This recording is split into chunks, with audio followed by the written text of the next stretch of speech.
So here we are, sharing secrets of the soil with me, your host, Regen Ray. Hello, soil lovers, Regen Ray here, and welcome to another episode of Secrets of the Soil. Today, we're going to talk a little bit about some magic minerals. Nick, welcome to the show. Thanks very much, Ray. It's an absolute pleasure to be here. I can't believe actually on the other side of the microphone after listening to many podcasts over the recent times. Excellent. Well, thank you for being a listener and a soil lover, as we call all our listeners. Now, your company is actually called Mineral Magic. So what's the magic sauce and how do you work, and maybe set the landscape for people who are just discovering who you are? Right. It's a long story. I'll try and keep it brief, but we've basically had a mineral deposit discovered in the far northwest of Western Australia, my home state. That mineral had been used for a number of absorbency type projects and industries. And my background is 40 years in the turf industry. I was introduced to the mineral in the mine and tried it out in a couple of turf facilities and got some pretty radical results with what I see as probably some of the most hydrophobic soil in Australia in Perth. And it sort of flowed on from there. Excellent. Well, that was a very short version of it. So that's good. So this was like an accidental discovery of a mineral, or like, did a research team go out and say, we feel that this has an idea that could work, or how did that unpack? Well, I often joke that we're not actually a new company. This mineral was over 108 million years in the making. Nice. So it's been around for a long, long time. And the mine was discovered in the early 90s. And as I say, it's only the last 3 to 4 years where it was discovered it had this great application in horticulture and agriculture and many other businesses that we're finding out over the last 12 months as well. Awesome. And so what kind of applications can you use this for? Is it for big scale ag farming, or is it for home gardeners? I know you've got a few different products packaged up in different ways. All of the above, Ray. It's in fact, the smaller the receptacle, the better. So if you've got hanging baskets and pot plants and raised veggie gardens and the like, the quicker they dry out, the more beneficial this product actually works. And we've done complete golf greens, fairways, football ovals, private school ovals, racetracks, turf farms, but also the last 18 months, the last 2 seasons, in fact, done extensive trials in the broadacre agriculture field with barley, wheat, and canola primarily. Excellent. So yeah, really good mixed uses of the application. And how is it? Is it a dust? Is it a rock mineral? Is it a liquid? How do you apply it? Do you mix it with water? How does that side of things work? Another good question. We currently grade it at about 9 different sizes as a granule, and we're also at the moment in the process of getting some broad scale micronizing. So once it's micronized, we'll be able to use it as a foliar application. But right now, our core product, what we call our lawn conditioner, is a chip of between 0.8 and 2 millimeters. The garden chip is between 3 and 5 millimeters, and our hydroponic chip is 5 to 10 millimeters. Okay, cool. And it's the same product in all the different, or does it have different things on it given its application? No, absolutely. The core product is exactly the same. It's only granular size that changes. And the reason we've gone so fine with the lawn or the turf product down to 0.8 to 2 is so you can apply it to existing lawns. There's so many existing lawns out there that are hydrophobic and the like, so this can be applied after. Having said that, it is always better during construction and tilled into the top 100 millimeter profile of the soil. Mm. And so what kind of results do people see? Is it is it giving the plant the minerals it needs so it goes greener? Is it feeding the microbes in the soil that's then passing that benefit on to the plants? Yes, you make life easy, Ray. You've got all the good questions. I'm just a curious cat. It's in fact, I've come up recently with an acronym that I use all the time with my followers and my clients, and the acronym is SOAP, and the SOAP just stands for the sum of all parts. And I think we're just another part in the Healthy Soil platform. And there's and having listened to many of your podcasts, there's probably 40 or 50 relevant ingredients or packages that go into a healthy soil, of which we're just one of them. However, we play very well with others, and we start to bring things in like water retention, extreme high cation exchange. We also work very symbiotically with compost and granulated compost and the like. And in fact, the picture you see behind me is a new golf green at a top private golf club in WA. That is a combination of soil blended with Mineral Magic and a heavy dose of compost.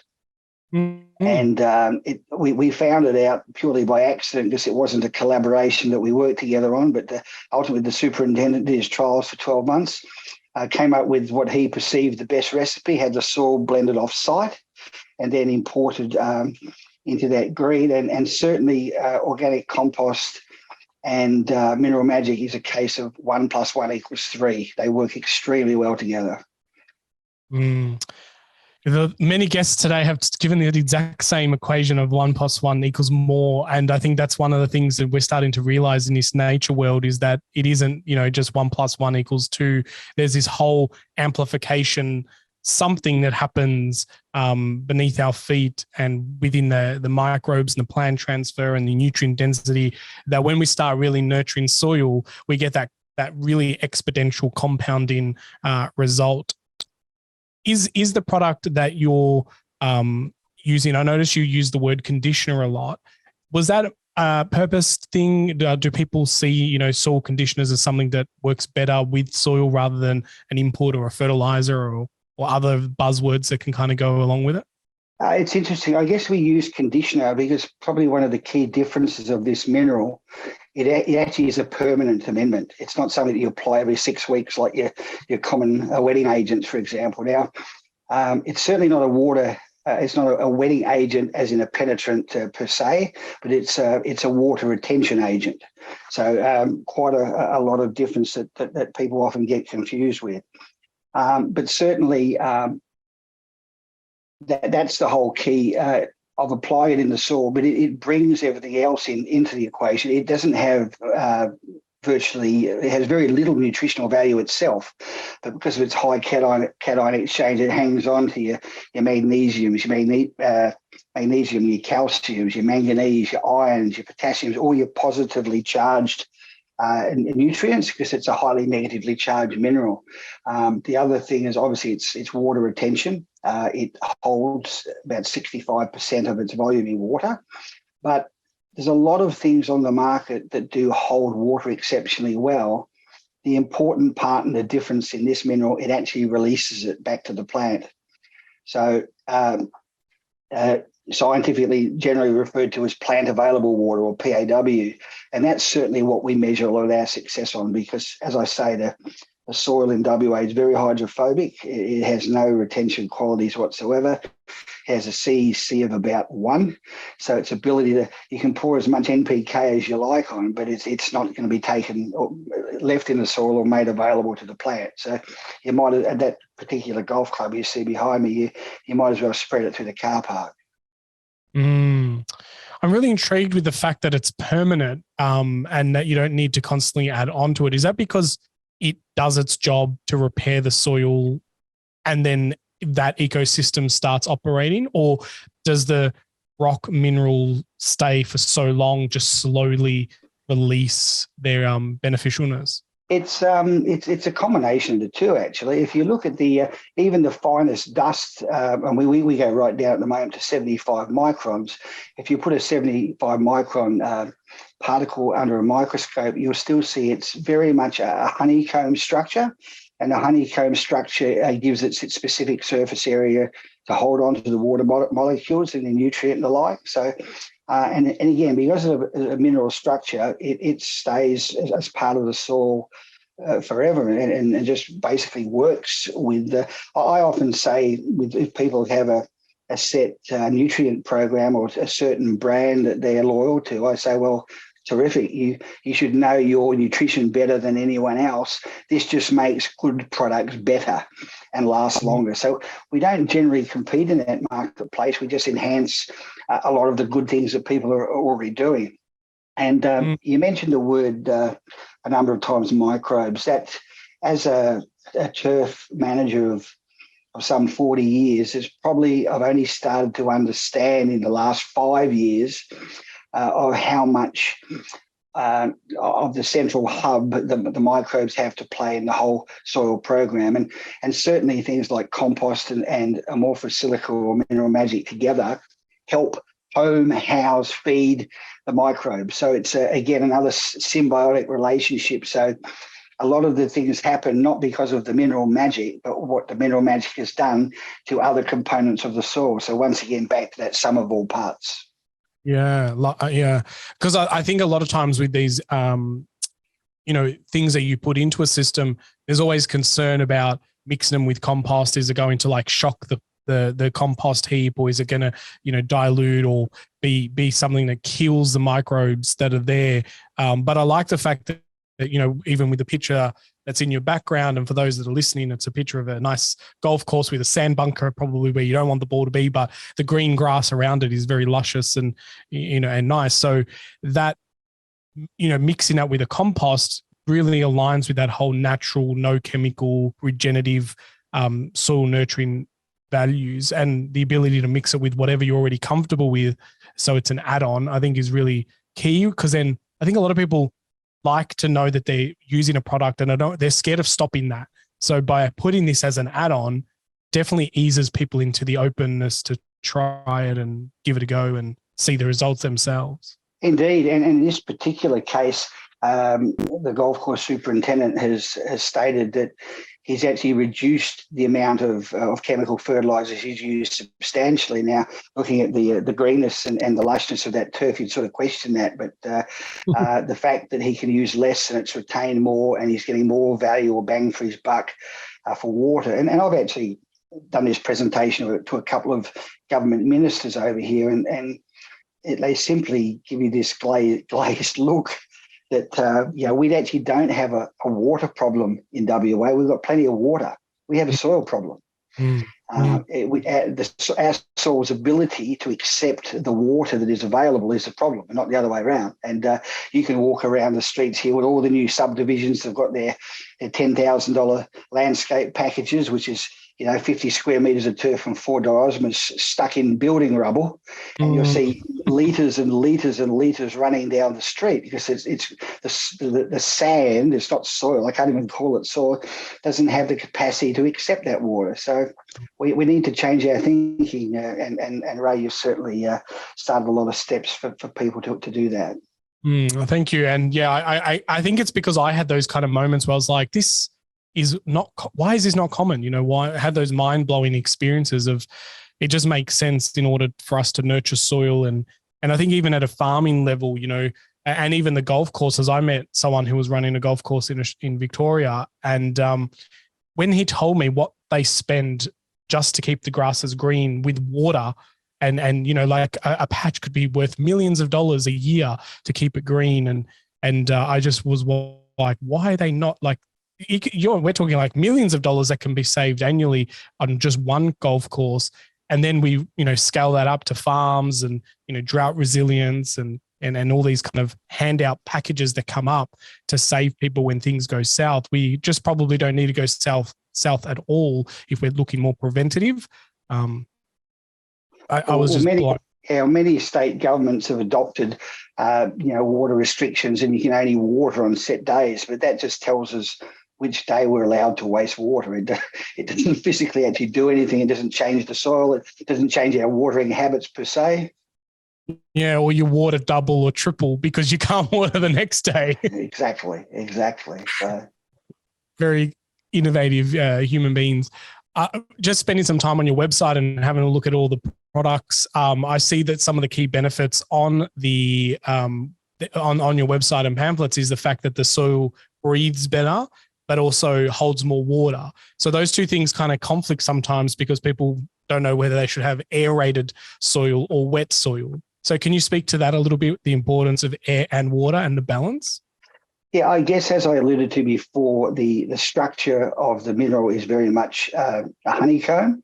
And some of the part of your question is probably pertains to different types of soil. Obviously, a water retention mineral is going to work extremely well in sandy soils.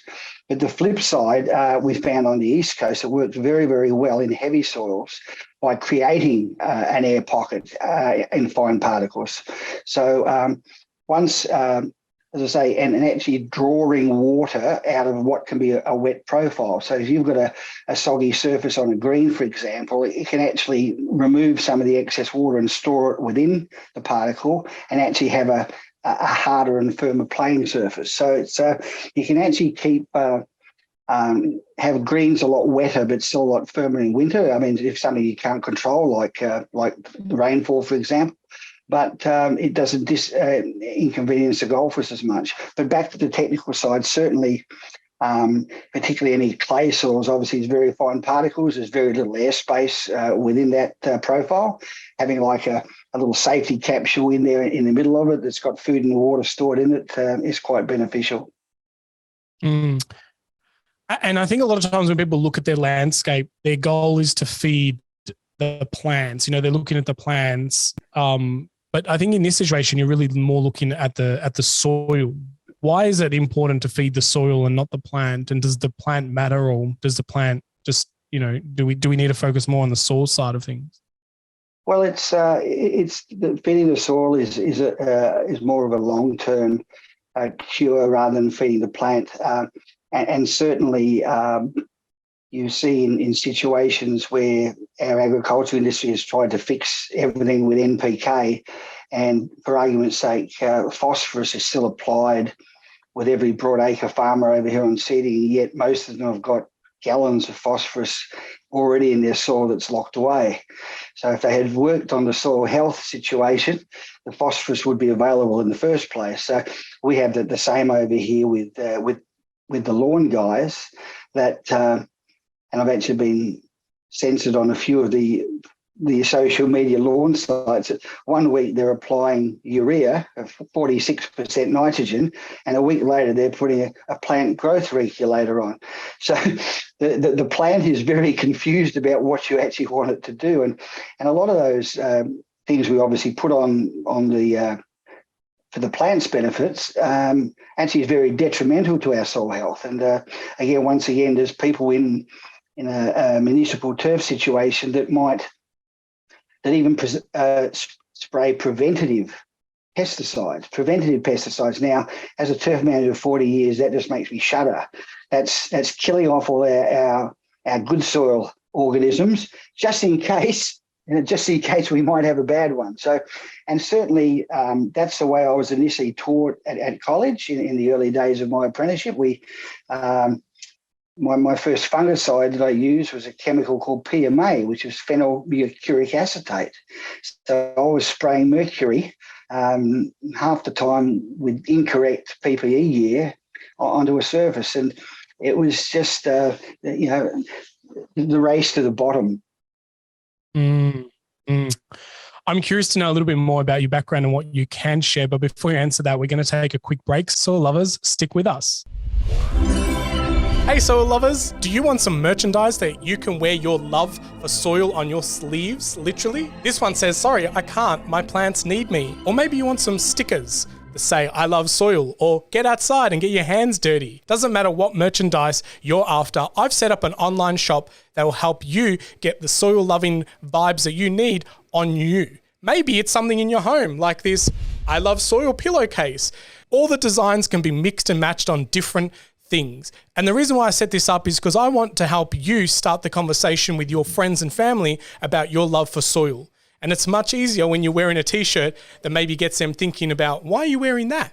And also the small little profits that come from the web shop help fund this podcast. So if you want to support my work and the Secrets of the Soil podcast, then I encourage you to head over to secretsofthesoil.com, click on our merch tab where you can mix and match, and there's different types of things. You can even get drink bottles or coffee cups, caps, tote bags, and all the designs can be kind of cross-messaged. A few more here, if you love my get outside and get your hands dirty, that is also available on a t-shirt like this.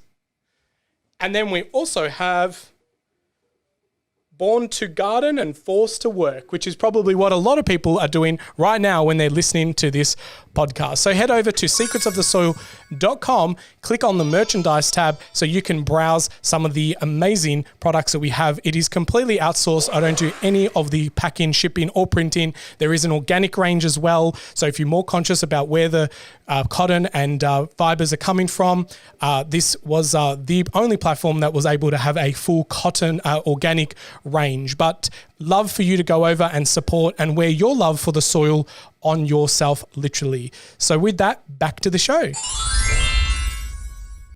Welcome back, soil lovers. You're hanging out with Regen Ray and Nick from Mineral Magic. Now, I'm curious, Nick, how did you get involved in this soil farming lawn business? Was it something that started at a young age, or did you go into one industry and then stumble into this one?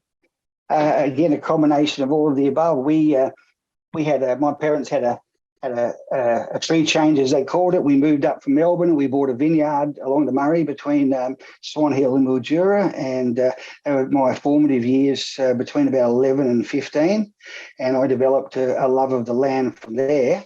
From there, I came back to my home state, Perth, and got an apprenticeship on a golf course. And pretty much my whole life I've been either in the turf or agricultural industry. I've been involved in machinery. I worked for the international company John Deere for many years. So just spending a lot of time with farmers, horticulturists, right across the board. And the way I was linked up with Mineral Magic, I was the construction manager at the Fremantle Dockers AFL elite facility here in Perth.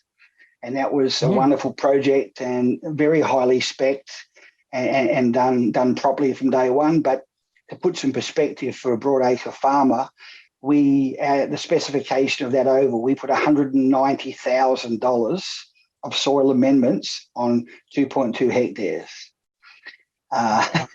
So that's a quite significant amount of soil amendment. So much so that when the spec was first presented to me, I questioned that, and I offered a couple of better ways. And before the sentence was even finished, the exact words were spoken: "Son, we don't really care about your opinion, just build it to the specification." Wow.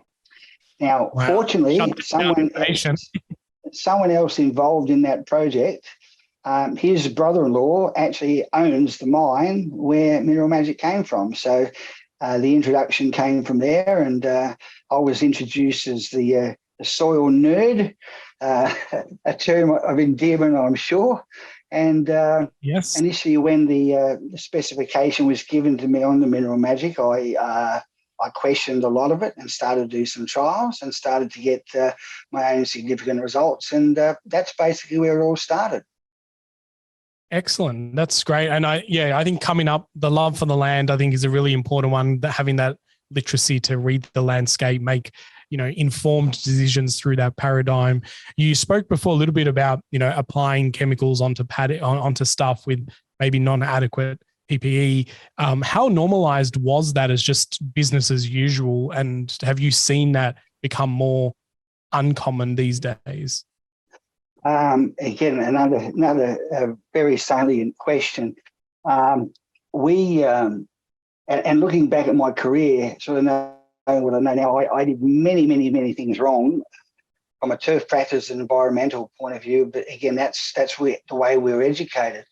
I think horticultural professionals now and ag professionals from all the seminars and talk fests and things that I go to are seeking knowledge. They've certainly been made aware of the danger, not only to themselves of chemicals, but the residues they can leave in foods and the like. And certainly society has become more aware of it. And I guess we've also become a far more litigious society as well. So people are very wary of that.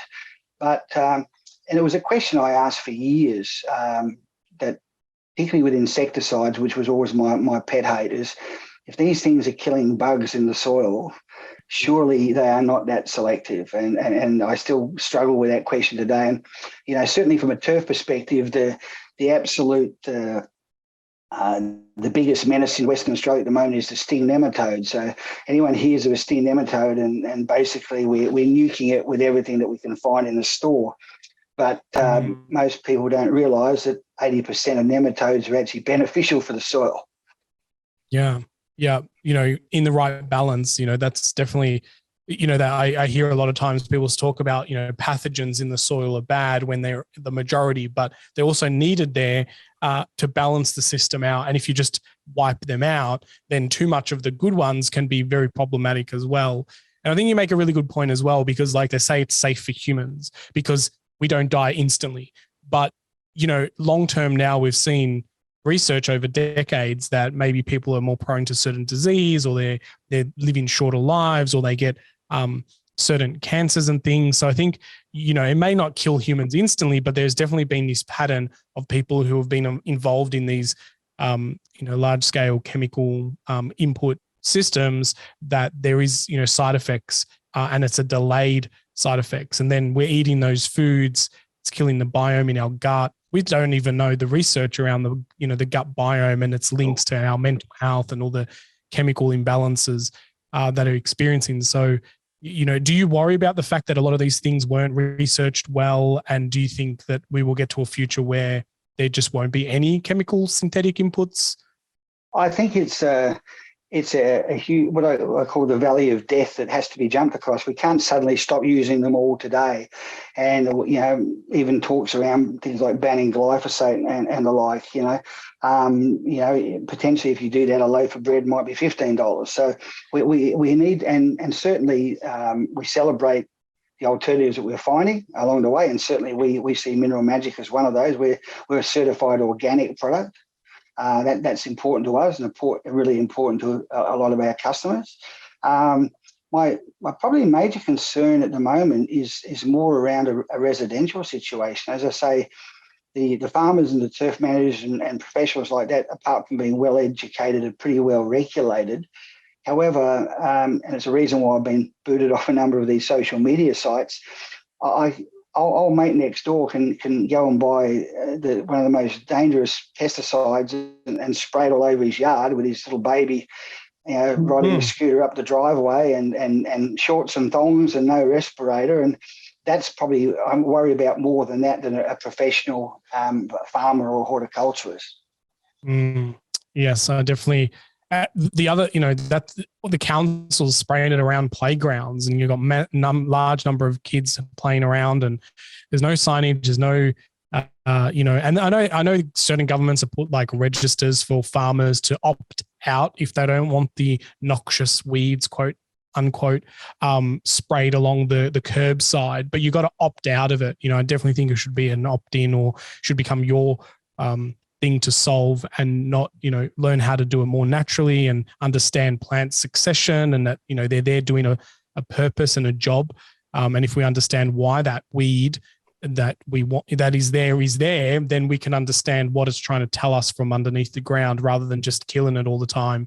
And it's going to keep popping up, Yeah, well, something one of my consulting scientists alluded me to only a couple of months ago. They tested virtually every fungicide on the market, and there wasn't one fungicide that didn't decrease crop yield. So, and part of the reason it decreases crop yield, fungicides also take out microbes. Roundup takes out microbes. So a lot of the things we use for other methods of controlling the soil is hurting the very thing that's keeping it alive. Yeah. And then the ripple effects that happen where it gets washed into waterways, affecting fish, Great Barrier Reef, all those type of things have been affected, because people say, well, this is my land, I'm going to do whatever I want. But they don't realize that there's drift and seepage into the waterways and water tables. And it does actually have a very large ripple effect. And I think more and more people are starting to zoom out and see the many parts that make up the whole. And join the dots themselves of maybe there is a better way.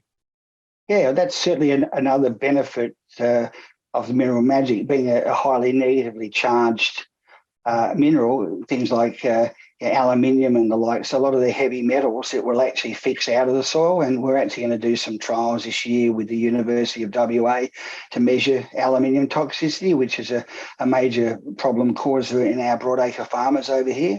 The other major benefit and it's probably the least understood worldwide from papers that I've researched, is the slow release of plant available silicon, which is otherwise known as monosilicic acid.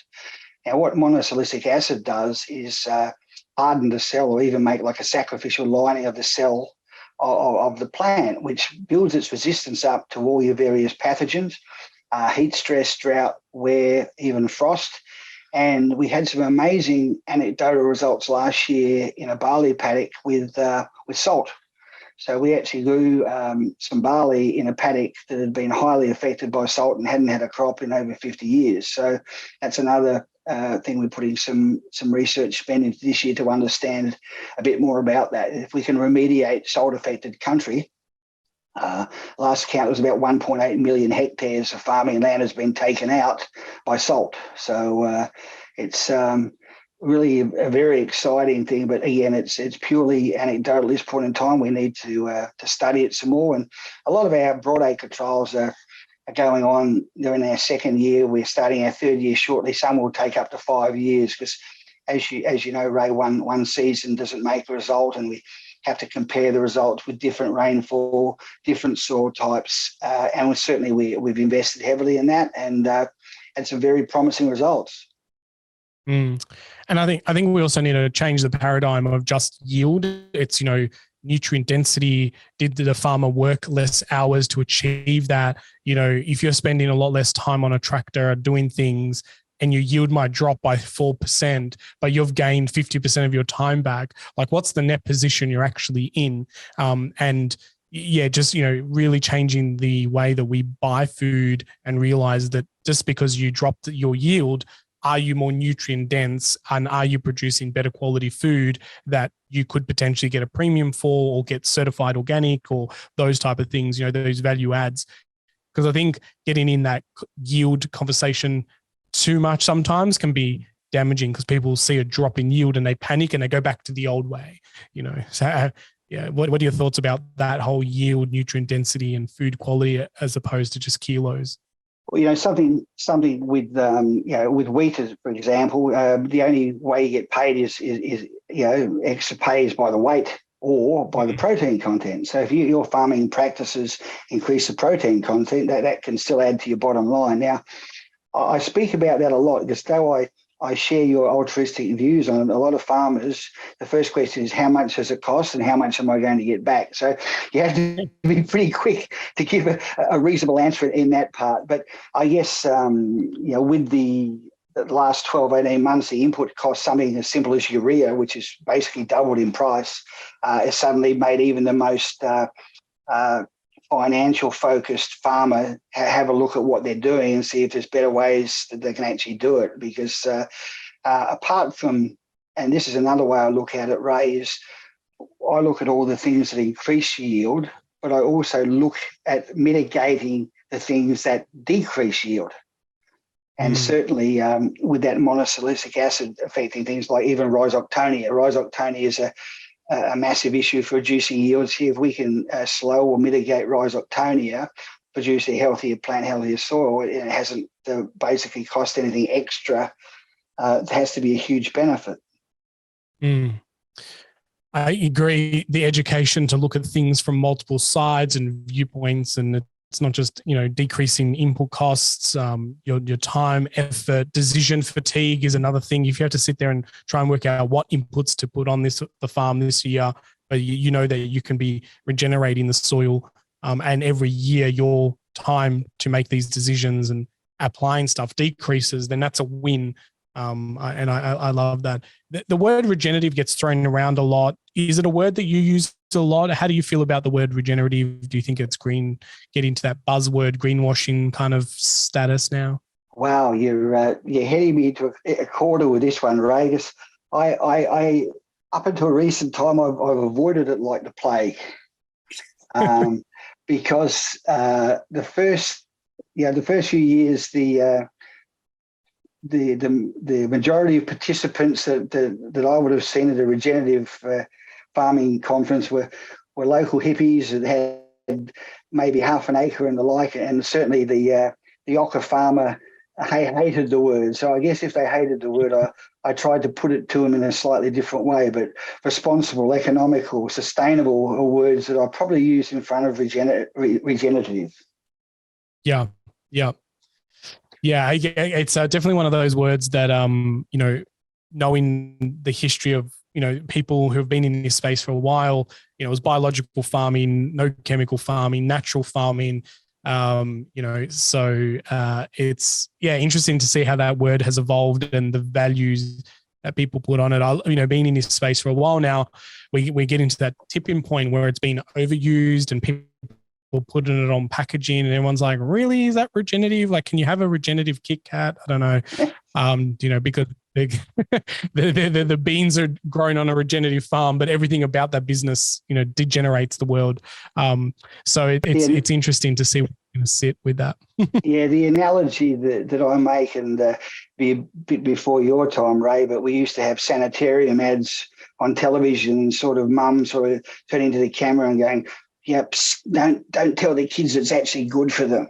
So it's almost a little bit subliminal. We need to educate some of these diehard people into fixing what they've been slowly destroying for multiple generations without making them think they've turned green all of a sudden. Yeah, no, and I think everyone's just really made the best decisions with the information and resources that they've had. You feel sick, you go to a doctor. You got a sore knee, you go to a chiropractor. Like, you go to these experts to get advice, and no different in the ag space. You're not yielding, the leaves gone yellow, you're having a bad year, you seek the advice, and the advice is throw this out into the paddock, and no one really knew that many decades later we're going to have this soil depletion concern, and maybe now we're starting to see more data, and technology is advanced now. There's drones that can fly through paddocks and use infrared technology to calculate the carbon and how much photosynthesis is happening. Like, there's so much more data points we have now to collect all this data to know if things are working or not. We don't have to wait decades to get that feedback loop as much as we had to. So I think there's a lot of things, moving in the right direction to make us know what to do more of and what to do less of. How have you seen technology play a part in your business? How have I seen, sorry? The technology side of things play in your business? Certainly technology is always evolving, but I was thinking in your last part of your conversation, as a grumpy old man these days, I don't always relate to some of the generations following me. However, some of our younger generation have driven this exceptionally well. We've done some trials at a farm in the wheat belt the last couple of years, and the young lady there, who's now a third generation farmer, she grabbed her dad around the shoulder, gave him a hug, and said, "Love Dad dearly," and looked up the sky and said, "And Grandpop too." She said, "But for 3 generations, we've been stuffing up the soil on this farm." And that was like my light bulb, sort of a ha moment that, hey, that you're talking to a different audience, and there's a different wave of people with different needs that actually do get it and can teach some grumpy old men like me a few tricks or two if we have our ears open. So she's been a great advocate, and we've done some wonderful trials on their property. But technology, sometimes technology can hinder as well. We've had to modify our approach in the broadacre space to match some of the technology and how we apply it. We found that the best way to apply it from broadacre was actually in situ with the seed. So we actually put the product down the boot with the seed, down with the fertilizer. And with some of the modern high-tech machinery, has proven at times to be problematic. So we've had to come up with various ways to get around that. So sometimes it can certainly help, sometimes it could certainly hinder. But I guess my theory with the product on broadacre was there's a lot of gap between the rows in a broadacre paddock. So let's put the product where the seed is. And also, of course, the fact it's residual, each year we're building up the component in the soil. And certainly our trials to date, where this will be our 3rd year, as I say, in some plots, that's showing that we're actually getting that residual and build-up effect in the soil. And this year the university is going to study what that effect that has before and after from an NPK point of view. Just bit by bit, if we can reduce some of those inputs, apart from helping the soil, it also helps the farmer's pocket as well. I love that. The whole, that's, applying it in a way where you're already doing the seed lines and adding it there and not using any of the product where there's the gaps between where it's needed. It's very efficient and very smart way to apply it. I also want to just go back a little bit in regards to the younger generation. We're seeing a lot of that. And I hear stories all the time where it's like, we used to speak to farmers and I'll be like, well, this is the way we've always done it.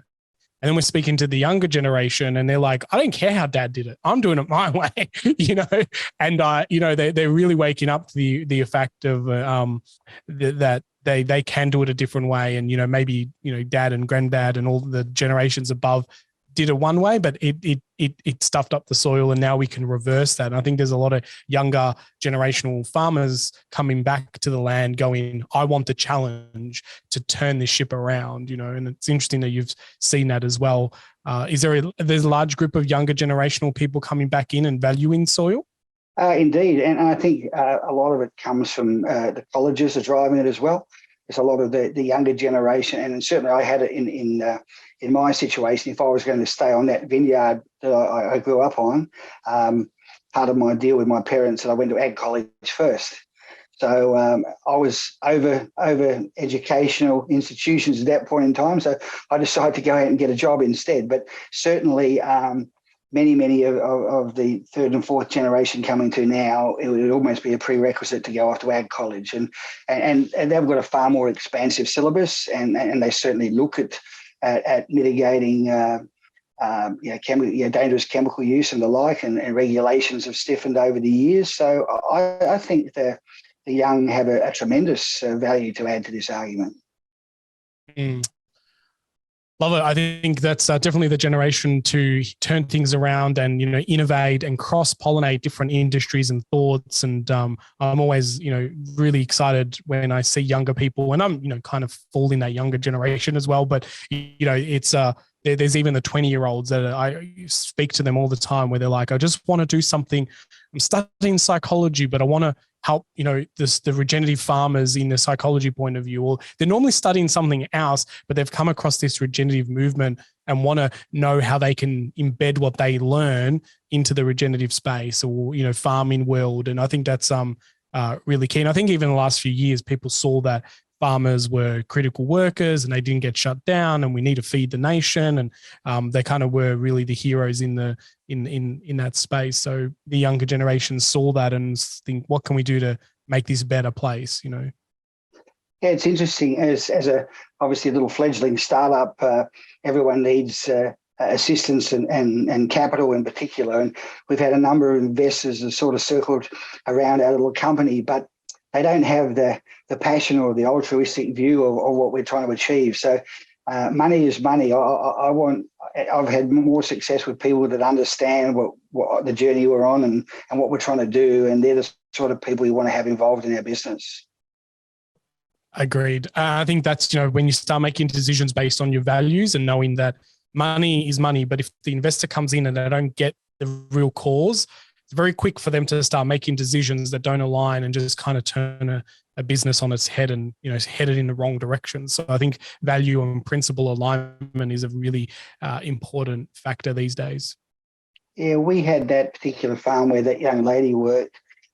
We had some wonderful crops this year, Baracre crops in WA, and they had a record crop on their property ever in their family history. So that was quite remarkable. But in addition to that, the barley paddock that we treated with the Mineral Magic had 12.6% extra yield. I know you don't like that extra yield so much, but or like us to focus on that, I should say. But to have 12.6% on top of the best yield ever, the family was so excited, and I was so excited for them as well, because we've sort of been holding hands on this journey together, and they were early adopters, and perhaps some of the locals thought they were a bit left field and almost hippies trying this new product, but who dares wins, I guess. Love that. Well, Nick, are you ready to become the voice of the soil? Okay, throw it at me. Excellent. Well, you have become the soil. You've embodied its energy and its powers, and you are its mouthpiece. So what would you say as the voice of the soil to us on the planet? Basically, to ignore me at your peril. We're facing a food shortage worldwide. You look after me, I look after you. We live in harmony together, happily ever after. I love that. A nice little story. I think we could turn that into a little animation. I definitely agree to like just leave it alone and work. You look after me, I'll look after you. Very, very true. And I think, sometimes as humans, we feel like we are smarter than a system and we try to intervene and move this lever and change this dial. Growing up in an Italian household, if you overspice or you over nurture food, you could ruin it. That whole saying of like too many chefs, ruin the broth. I think sometimes that's what's happened in these spaces is we feel like too many people can come in and add this chemical, add that, this smartness and this tractor and this device. And I worry with AI and robotics as well, because I saw a tractor that's going to run along the fields and it's going to be able to spray just micro doses of chemicals on each weed to make sure that, the paddocks are weed free. And it's like, we're solving the wrong problem. We should be listening to those weeds and fixing the soil, and those weeds will magically just disappear, So yeah, got to look at the cause and respond accordingly. But no, I love that. Thanks for sharing the voice of the soil, Nick. If anyone wants to get a hold of your product, where do they go? How do they get it? Do you ship worldwide? How's that work?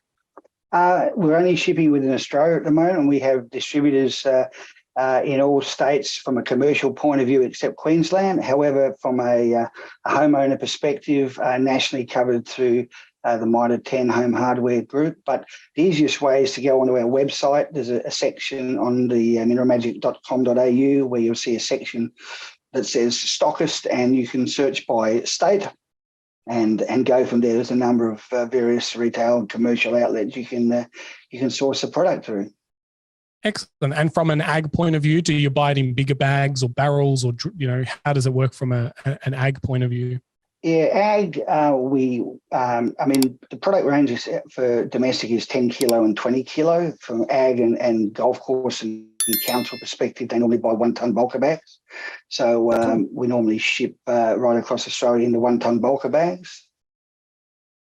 Lovely. That's great. And your website is mineralmagic.com.au. So those links will be around the podcast. And if you want to check out more of Nick, there will be also links to Instagram and their Facebook page and Instagram and all the socials. And so there's some really great fact sheets and data sheets and pamphlets on your website, which are really useful, and you can see the product and dig a little bit deeper and see how it can help you.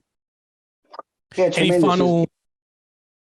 Yeah, there's a number of on the particularly the Facebook and the LinkedIn sites. There's a number of customer case studies and the like, and it's far better coming from the user's mouth than my mouth.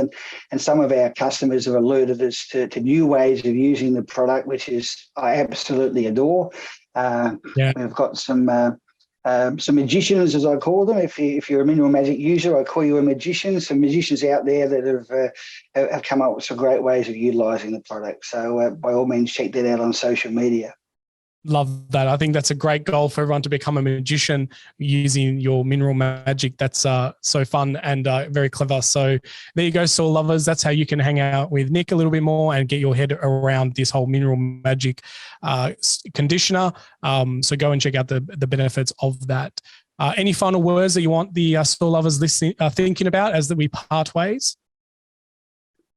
No, I think we've pretty much covered it. But just be very reticent of any drop of water you can physically save, and the effects it has on the sustainability of not only our farming and horticultural industries, but our planet. Perfect. Well said. Well, there you go, soil lovers. You've been hanging out with Nick and Regen Ray. Until next time, make sure that you get outside, get your hands dirty, and keep digging deeper into the wonderful world of soil. And send me an email if you ever become a magician. Until next time, I'll see you then.